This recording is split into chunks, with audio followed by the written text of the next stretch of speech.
नमस्कार, जनता टीवी देख रहे हैं आप। मैं हूं आपके साथ अमन त्रिपाठी। बुलेटिन में बात होगी कुछ अहम खबरों की।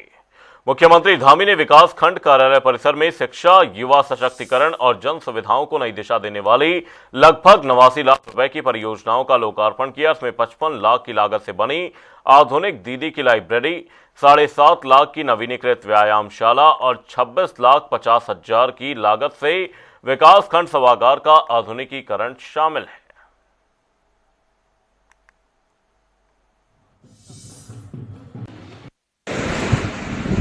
आज यहाँ आने से पहले लाइब्रेरी का भी आज शुभारंभ हुआ है। लाइब्रेरी के शुभारंभ अवसर पर और आप सभी हमारे जो प्रतिनिधिगण, सभी ग्राम सभाओं के ग्राम प्रधान, मेरे पास राकेश मिश्र जी और एक टीम, जग्गू और रमेश इष्ट, 3 लोग देहरादून पहुंचे थे। उन्होंने कहा कि ग्राम प्रधानों से कोई मिलने नहीं देता है। मैंने कहा ग्राम प्रधान तो हमारी लीड है और मैं इस बार चाहे 10 मिनट 20 मिनट जितना भी होगा, मैं इस बार ग्राम प्रधानों से ही मिलूंगा। और मेरा कार्यक्रम भी था कि आप लोगों के साथ आज मैं लगभग 1-8 घंटे तक लगातार आज बात करूँ। लेकिन प्रातःकाल एक बैठक हमारी हर सोमवार को होती है सभी जिलाधिकारियों के साथ, तो उसको करने में थोड़ा ज़्यादा विलम्ब हो गया। सीएम पुष्कर सिंह धामी ने सोमवार को हल्द्वानी में कुमाऊं क्षेत्र के पत्रकारों को बड़ी सौगात देते हुए अत्याधुनिक मीडिया सेंटर भवन का शिलान्यास किया। यह भवन लगभग 6 करोड़ 75 लाख रुपए की लागत से ब्लॉक परिसर में बनाया जाएगा। कार्यक्रम को संबोधित करते हुए मुख्यमंत्री ने कहा कि पत्रकार लोकतंत्र का मजबूत स्तंभ है और पत्रकारों को बेहतर सुविधाएं उपलब्ध कराना सरकार की प्राथमिकता है। मैं सबसे पहले तो आज बहुप्रतीक्षित, जो लंबे समय से हल्द्वानी, क्या मैं पूरे कुमाऊं क्षेत्र की बात करूं तो एक मीडिया सेंटर यहां पर खुलना चाहिए, ऐसा हम सबकी सोच थी, सबकी ज़रूरत थी। तो आज मीडिया सेंटर का आज विधिवत रूप से यहां पर शिलान्यास हो गया है। और केवल शिलान्यास ही नहीं हुआ है, इसका प्रावधान हमने इस साल के जो हमारा आम बजट था, उस बजट में मैंने स्वयं जो कि बजट प्रस्तुत किया था, उस बजट में ही हमने प्रावधान कर दिया था कि मीडिया सेंटर हल्द्वानी में इस बार उसका शिलान्यास करके उसके काम को आगे बढ़ाएंगे। और इसके खुलने से निश्चित रूप से, चूँकि क्या है कि देहरादून से यहाँ जो स्थानीय चीज़ें होती हैं, यहाँ के पत्रकारों को, यहाँ के अन्य साहित्यकारों को, इस क्षेत्र में काम करने वाले लोगों को अनेक कामों के लिए जो देहरादून जाना पड़ता था, अब आने वाले समय में उनको यहीं पर उनके आसानी से काम हो जाएंगे, उनको देहरादून नहीं जाना पड़ेगा। और यहाँ पर मीडिया सेंटर तो बनेगा ही बनेगा। मीडिया सेंटर के साथ साथ, क्योंकि मेरा एक ऐसा मानना है कि इसको विधिवत रूप से एक अच्छी ड्राइंग बनाकर इसको यहाँ पर जो है पत्रकार जो हमारे पहाड़ों से आते हैं, दूर से आते हैं, दूर दराज से आते हैं, उनके लिए यहाँ पर विश्राम गृह की भी व्यवस्था होगी, उनके लिए यहाँ पर लाइब्रेरी इत्यादि की व्यवस्था होगी। और जो भी सभी सुविधाएं जो हो सकती हैं, वो सभी सुविधाएं इस मीडिया सेंटर में प्रावधानित की जाएंगी। और ये शानदार मीडिया सेंटर होगा। निश्चित रूप से इससे जनता की बातें लोगों तक पहुंचेंगी, मीडिया का समन्वय अच्छा होगा और मीडिया के लोगों को एक अच्छा स्थान मिलेगा। मैं आप सभी लोगों को और सभी प्रदेशवासियों को बहुत बधाई देता हूं। और इसमें धन की समय से आप लोगों के द्वारा मांग की जा रही थी कि यहाँ पर हल्द्वानी में एक मीडिया सेंटर होना चाहिए, और माननीय मुख्यमंत्री जी ने इसमें हम लोगों को निर्देशित किया था कि भूमि का हस्तांतरण करा करके और इसी बजट में इसकी धनराशि की व्यवस्था कराएं। और हम लोगों ने जो अभी मार्च में हमारा बजट सैंक्शन हुआ है, उसमें 6 करोड़ 75 लाख रुपए इस मीडिया सेंटर के लिए स्वीकृत हुए हैं। और पेयजल निर्माण निगम इसमें कार्यदायी संस्था है। अभी स्टील्ट के साथ इसमें 4 मंजिल स्वीकृत हुई है, जिसको माननीय मुख्यमंत्री जी ने पुनः निर्देशित किया है कि इसमें 2 मंजिल और बढ़ाई जाए। पूर्व मुख्यमंत्री भगत सिंह कोश्यारी को सार्वजनिक मामलों के क्षेत्र में प्रतिष्ठित पद्म भूषण से सम्मानित किया गया है। यह सम्मान उन्हें राष्ट्रपति द्रौपदी मुर्मू द्वारा दिया गया है। आपको बता दें कि कार्यक्रम में उनके लंबे सार्वजनिक जीवन, सामाजिक योगदान और राष्ट्र सेवा को सराहा गया।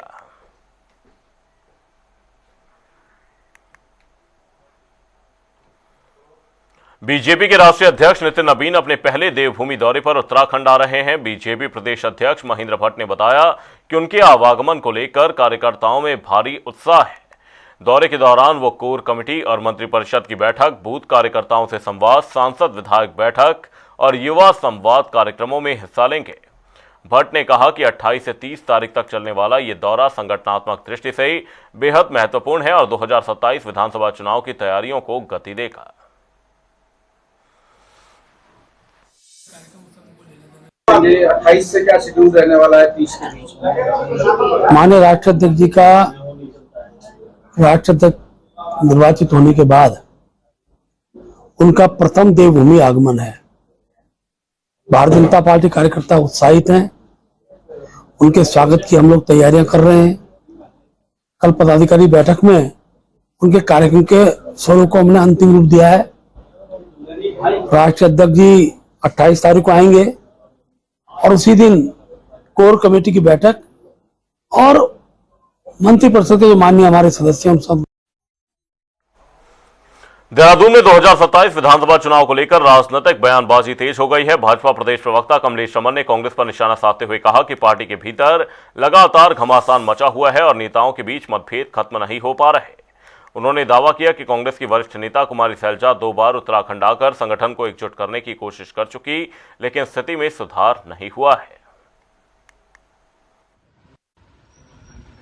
कांग्रेस के अंदर जो घमासान, जो द्वंद्व चल रहा है, कहीं ना कहीं कुमारी सैलजा जी ने 2 बार आकर के उसे पाटने की कोशिश करी है, लेकिन लगता है कि सैलजा जी ने रिक्वेस्ट और निवेदन मुझे लगता है राहुल गांधी जी से किया है। राहुल गांधी जी जब यहाँ उत्तराखंड में आने की बात तो उनकी चल रही है, उनके प्रदेश अध्यक्ष जी ने बताया, तो कहीं ना कहीं जो अलग अलग दिशा में बटे हुए कांग्रेस के नेतागण हैं उनको एक करने की उनकी कोशिश है, लेकिन राहुल गांधी जी भी इसमें नाकामयाब होंगे क्योंकि सबकी अपनी अपनी स्वार्थ की लड़ाई है, वर्चस्व की लड़ाई है और टिकटों की लड़ाई है। कौन कितने टिकट लेकर के जाएगा, कौन कितने टिकट बेचेगा, ये लड़ाई कहीं ना कहीं उत्तराखंड में कांग्रेस के अंदर है। रुड़की के भिस्तीपुर गांव में डॉक्टर भीमराव अंबेडकर समाज कल्याण शिविर का भव्य आयोजन किया गया। शिविर में ग्रामीणों की समस्याओं को गंभीरता से सुना गया। बता दें कि शिविर में 25 से अधिक शिकायतें दर्ज कराई गई। राहत की बात यह रही कि अधिकारियों ने सक्रियता दिखाते हुए अधिकांश समस्याओं का मौके पर ही निवारण कर दिया।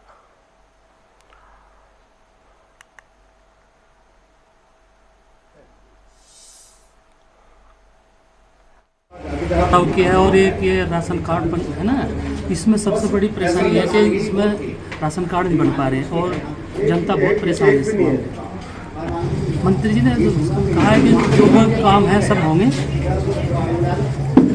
समस्या राशन कार्ड की आई और उसकी क्या बोलते हैं पेंशन की आई है और जल भराव की आई है और पर्सनल है विधायक जी के हाथ में या सांसद जी के जो अपने पता लगा तो फिर यो का दिक्कत आ रही जो है सांसद के सामने भी एक दिक्कत आती है। उन्हें 14 विधानसभाओं में 5 करोड़ मिलते हैं लगभग और विधायक जी को एक विधानसभा में 5 करोड़ मिलते हैं।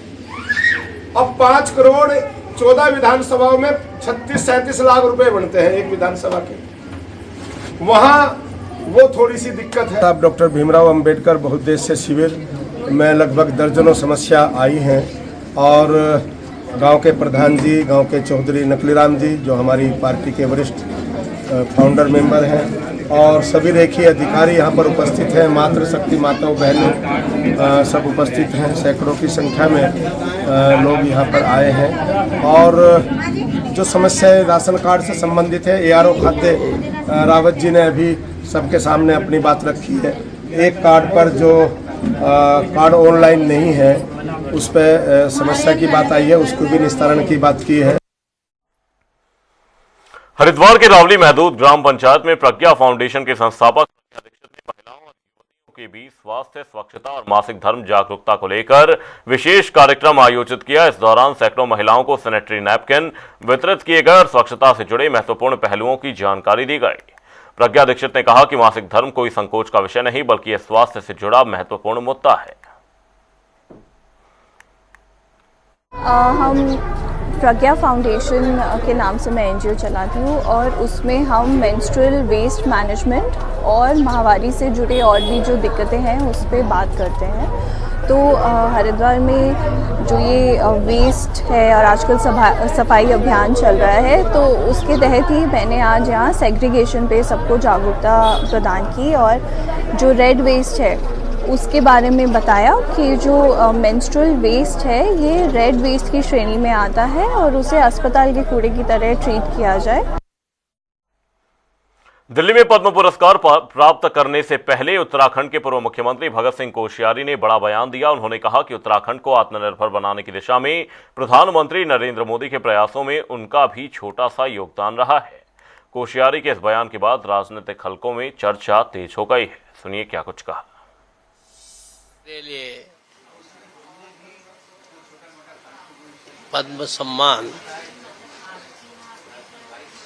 ये कोई मेरा सम्मान नहीं है, न मैं ये मानता हूं कि मैंने कोई ऐसे विलक्षण कार्य किया है। मैं ये मानता हूं कि उत्तराखंड देवभूमि है और इस उत्तराखंड में प्रधानमंत्री जी का विशेष लगाव है। आज 4 धाम है, आदि कैलाश है और उसको आत्मनिर्भर बनाने के लिए उनके प्रयास है और उस प्रयास में मैं एक छोटा सा घटक हूँ और उस प्रयास में मैं पिछले 70 वर्षों से 75 वर्षों से लगा हूँ कि ये देवभूमि, ये भारत भूमि, ये आत्मनिर्भर बने, ये हमारी संस्कृति जिसको प्रधानमंत्री कहते हैं विकास भी और विरासत भी, ये संघ के स्वयंसेवक के नाते ये हम सब लोगों के रक्त में है और उस दिशा में मैंने हमेशा प्रारंभ से ही काम किया है। उत्तराखंड के अंदर मैंने कोई सरकारी नौकरी नहीं की, मैंने कोई घर परिवार नहीं बसाया। कोशिश की कि हमारा समाज आगे बढ़े, संगठित हो, शिक्षित हो और जो भी मैं उस नाते से कर पाया और एक मंत्री के नाते, एक सांसद के नाते मैं जो कुछ भी कर पाया, चाहे वन रैंक वन पेंशन हो, चाहे पहाड़ों में रेल ले जाना हो और ऐसे अनेक काम हैं, बिजली का हाइड्रो प्रोजेक्ट में बहुत से प्रोजेक्टों का काम हो, उस दिशा में मैंने ऐसे रुके हुए सारे काम किए हैं। उत्तराखंड वन विभाग के चर्चित बाघ शिकार कांड में फरार मुख्य आरोपी आमिर हमजा उर्फ मियां ने रोशनाबाद कोर्ट में आत्मसमर्पण कर दिया। सुबह से ही वन विभाग की टीम परिसर में अलर्ट मोड पर तैनात थे, लेकिन आरोपी सीधे अदालत पहुंच गया। हिरासत में लेने के प्रयास के दौरान कोर्ट परिसर में वन कर्मियों और वकीलों के बीच नोकझोंक भी हुई।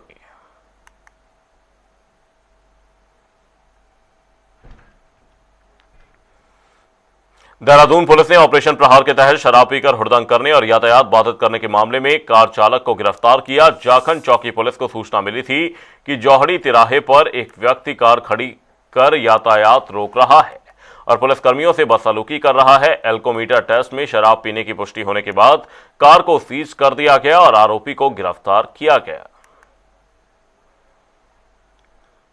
दिनांक 24 मई 2026 को ट्रैफिक पुलिस की टीम द्वारा सायंकालीन चेकिंग के दौरान एक व्यक्ति को रोका गया क्योंकि उसके वाहन द्वारा जाम की स्थिति उत्पन्न की जा रही थी। उक्त व्यक्ति के रोकने पर उसके द्वारा जो सब्जी काटने वाला चाकू होता है उसको लहराकर ट्रैफिक पुलिस की टीम को दिखाया गया। इसके उपलक्ष्य में उस व्यक्ति के विरुद्ध एमपी एक्ट के सेक्शन 185 के तहत वैधानिक कार्रवाई की गई है, उसे अरेस्ट किया गया है। इसके साथ साथ उसके जो व्हीकल है उसे सीज किया गया है। फर्दर इंक्वायरी करने पे ज्ञात हुआ, उसकी वाइफ के थ्रू ज्ञात हुआ कि वह व्यक्ति अवसाद से ग्रसित है, वह डिप्रेशन से ग्रसित है और उसका मानसिक इलाज चल रहा है। इसमें जो भी जैसी फाइंडिंग्स आएंगी उसके हिसाब से उचित वैधानिक कार्रवाई की जाएगी। उत्तराखंड एसटीएफ ने 4 धाम यात्रा के दौरान हेलीकॉप्टर बुकिंग के नाम पर होने वाली धोखाधड़ी को रोकने के लिए बड़ी कार्रवाई की है। एसटीएफ के एसएसपी अजय सिंह ने जानकारी देते हुए बताया कि सरकार के पूर्व निर्देशों के बाद साइबर टीम यात्रा शुरू होने से पहले ही अलर्ट मोड पर है। अब तक एसटीएफ ने हेलीकॉप्टर बुकिंग के नाम पर चल रही लगभग 250 फर्जी वेबसाइट्स को ब्लॉक कर दिया है। चारधाम हमारी यात्रा है, इसमें सरकार द्वारा पूर्व निर्देश हुआ था कि जैसे हमेशा इसमें देखा गया है कि हेली सर्विसेज के नाम पर, खासकर चारधाम हेली सर्विसेज नाम पर फ्रॉड होता है और यात्री इसमें काफ़ी असुविधा इसमें होती है उनको। इसको देखते हुए यात्रा शुरू होने से पहले ही एसटीएफ की जो साइबर टीम है उसके द्वारा लगातार ऐसी वेबसाइट फेक नंबर जो सर्कुलेट होते हैं बुकिंग के नाम पर, उन पर नज़र रखी जा रही थी और ऐसे करीब 250 के करीब ऐसी फेक वेबसाइट जो क्रिएट की गई थी उसके आधार पर उनको रिमूव कराया गया और 134 वेबसाइट जो लगातार ऐसे प्रलोभन देकर बुकिंग के नाम पर थी उनके खिलाफ एक केस यहाँ पर साइबर थाने में रजिस्टर्ड किया गया है। हरिद्वार के रानीपुर विधानसभा क्षेत्र के ग्राम रावली महदूद में पेयजल संकट गहराता जा रहा है। भीषण गर्मी के बीच गांव में पानी की भारी किल्लत से ग्रामीण परेशान हैं और दैनिक जीवन प्रभावित हो रहा है। ग्रामीणों को पर्याप्त पानी न मिलने से घरों के कामकाज ठप हो गए हैं। ग्राम प्रधान प्रमोद पाल ने बताया कि करीब 1 महीने से 800 केएल की टंकी में पूरी क्षमता के अनुसार पानी नहीं भर पा रहा। मोटर का प्रेशर कम होने के कारण केवल 1/4 पानी ही सप्लाई हो रहा है, जिससे गांव में मात्र 10 मिनट ही पानी मिल पा रहा है। देखिए, कई दिन हो गए, महीना हो गया लगभग मेरे गांव के अंदर, जो 800 केएल का जो हेड टैंक बना है हमारे यहाँ, उसमें भरपूर मात्रा में हेड टैंक फुल नहीं हो पा रहा पानी के हिसाब से, है ना। जो एचपी है मोटर की वो कम है, जिसकी वजह से पानी वो कम जा रहा है और जो हेड टैंक है, हेड टैंक में पानी पूरा भर नहीं रहा है। तो जब हेड टैंक नहीं भरेगा तो लोगों को पानी कहाँ से मिलेगा। जितना पानी भर पा रहा है वो 1/4 भर पा रहा है, जिसके कारण गाँव में जो पानी जा रहा है वो केवल 10 मिनट जा पा रहा है। 10 मिनट में लोग एक आधी बाल्टी भी नहीं भर पा रही है और घर में अगर 5-7 आदमी भी हैं तो कम से कम 100 केएल तो चाहिए पानी उनको, है ना। लेकिन क्या है, लोग पानी नहीं मिल पाया, लोग बड़े परेशान है। लोगों ने मेरे को यहाँ बुलाया, मैं लोग कहने से मैं आया हूँ मौके पे। सानी जी, ये समस्या कम से कम 1 महीने की समस्या होगी यहाँ गांव में और पानी क्या है 10-15 मिनट आता है। 10-15 मिनट में क्या होगा गाँव का बताओ। शिकायत हुई है जेई से भी, एक्शन से भी, सबसे शिकायत कर रखी है, कोई भी समाधान नहीं मिल रहा है इस समस्या का। पूरे गांव में ही नहीं है पानी, नजदीक जो टंकी है नजदीक में आता हुआ थोड़ी बहुत देर, 15 मिनट 20 मिनट, बस, इससे ज्यादा कुछ नहीं। प्रधान जी भी यहाँ 2-3 बार आ चुके हैं, लेकिन तब भी कोई समाधान नहीं हो रहा है इसका। जाना पड़ेगा जरूर, बिल्कुल। सबना महीने से पानी की हमें बहुत ज्यादा दिक्कत हो रही और जी बोलते हैं कि पानी खोल दो कि टंकी का मोटर खराब हो गया, ये हो गया, चलाने का नाम नहीं लेते पानी। और जी फिर हम बस यही है, 2 बाल्टी पानी भर 10 मिनट पानी खोलते हैं। अब प्रधान जी आए, प्रधान जी बोल रहे अब मैं कल जाऊंगा, अब देखो अब कल क्या होता है। नहीं तो फिर हम, अगर हमारे यहाँ पानी आने का तो हम किसी का यहाँ पानी खोलने नहीं देंगे। पहाड़ों की रानी मसूरी के कैमल्स बैक रोड क्षेत्र में देर शाम जंगल में भीषण आग लगने से हड़कंप मच गया। तेज हवा के चलते आग तेजी से फैल गई और बड़ी मात्रा में वन संपदा जलकर राख हो गई। आसपास के रिहायशी इलाकों में खतरा पैदा हो गया है, जिससे लोगों में दहशत फैल गई। सूचना पर वन विभाग की टीम मौके पर पहुंची और देर रात तक आग बुझाने में जुटी रही।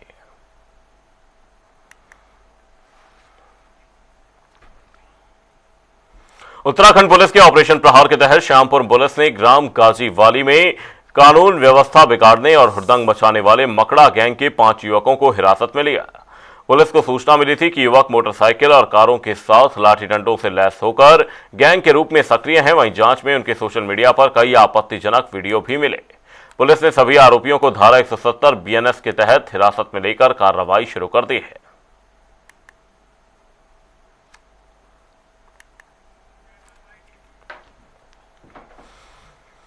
देहरादून के राजपुर इलाके में 1 साल पहले हुई चर्चित हत्या का दून पुलिस ने बड़ा खुलासा किया है। पुलिस ने 25,000 की इनामी महिला आरोपी हुमेरा उर्फ जोया को सहारनपुर से गिरफ्तार किया। जांच में सामने आया कि प्रॉपर्टी विवाद के चलते मृतक के सौतेले भाई ने ही शार्प शूटर को सुपारी देकर हत्या कराई थी।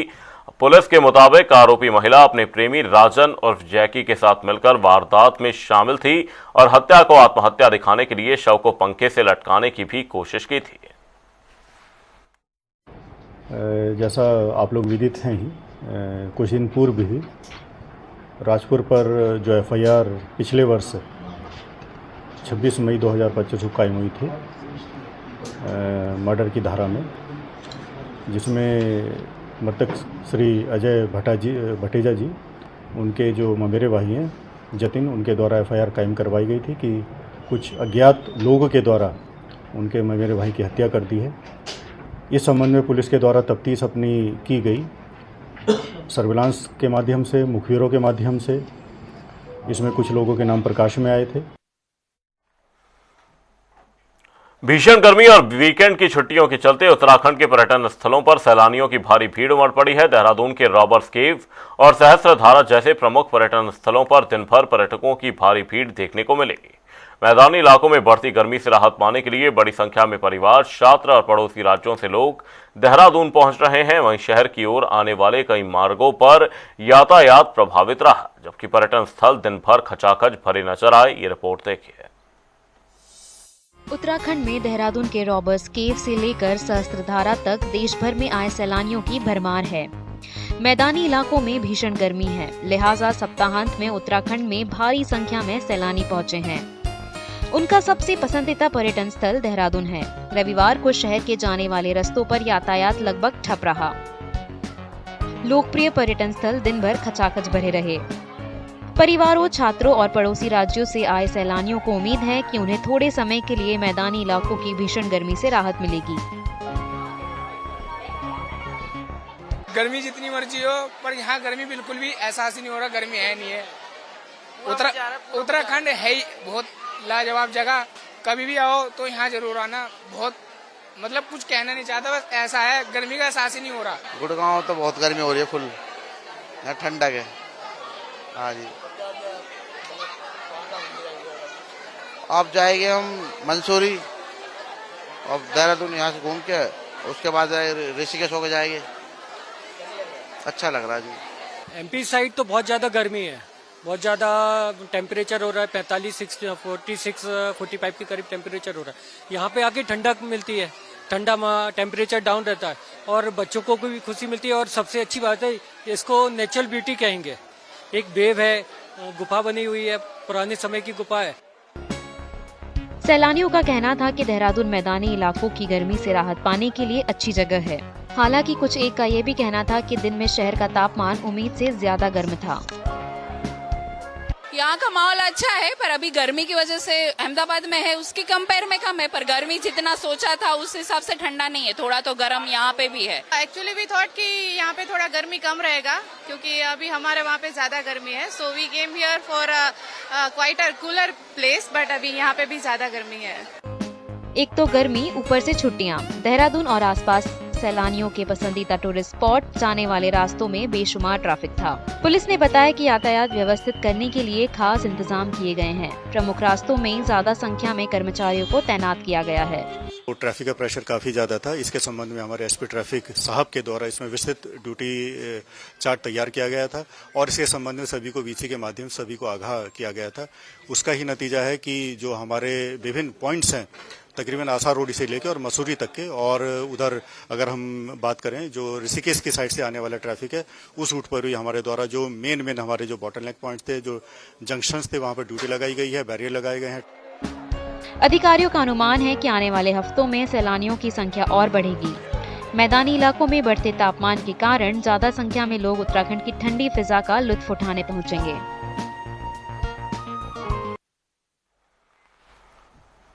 बुलेटिन में फिलहाल के लिए सिर्फ इतना ही। रुकेंगे एक छोटे से ब्रेक के लिए। देखते रहिए जनता टीवी।